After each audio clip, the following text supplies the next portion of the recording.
Pendant des années, j'ai cru que j'étais fort et pendant des années, tout le monde autour de moi l'a cru aussi.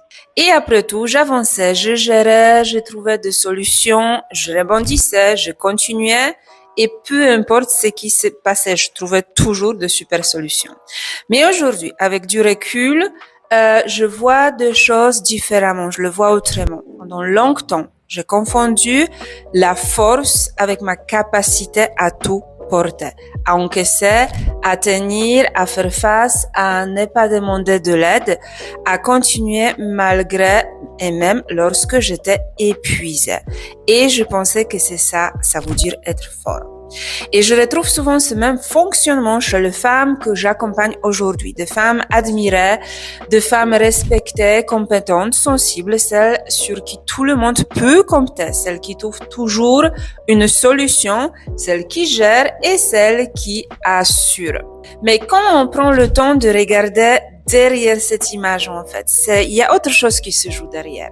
Souvent, on découvre une autre réalité, une fatigue immense, une solitude silencieuse, des émotions retenues depuis des années, des besoins repoussés au second plan et surtout, l'impression de ne jamais pouvoir lâcher.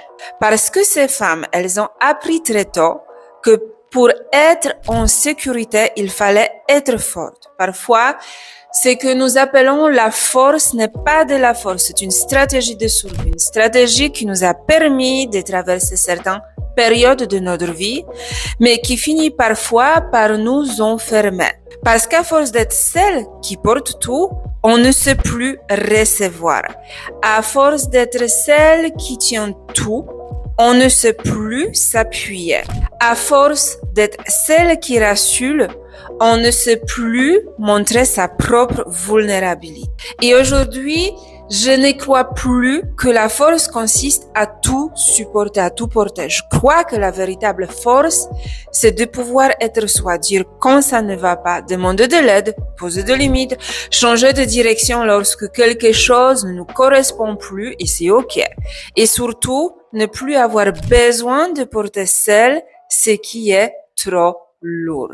Et si ce que tu appelles aujourd'hui ta force était tout simplement ce qui t'empêche de recevoir, de te reposer et d'être pleinement toi-même, alors, si cette vidéo, elle résonne pour toi, tu peux mettre un petit fort dans les commentaires ou un message privé. Et si tu ressens aujourd'hui de la fatigue, une perte de sens ou l'impression de porter beaucoup trop seul depuis trop longtemps, je t'invite à réserver un appel découvert où nous allons décortiquer ce qui se passe pour toi et ce qui est possible pour toi. Donc, quel mécanisme tu tournes encore. Aussi, si tu souhaites commencer en douceur sans t'engager dans des accompagnements un peu plus longs, tu peux aussi découvrir une séance de déprogrammation émotionnelle énergétique de processus limitants inconscients, du Deep Li.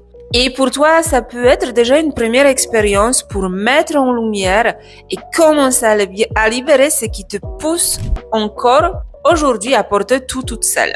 Toutes les informations, elles sont quelque part dispo dans ma bio ou quelque part dans le lien sur cette vidéo.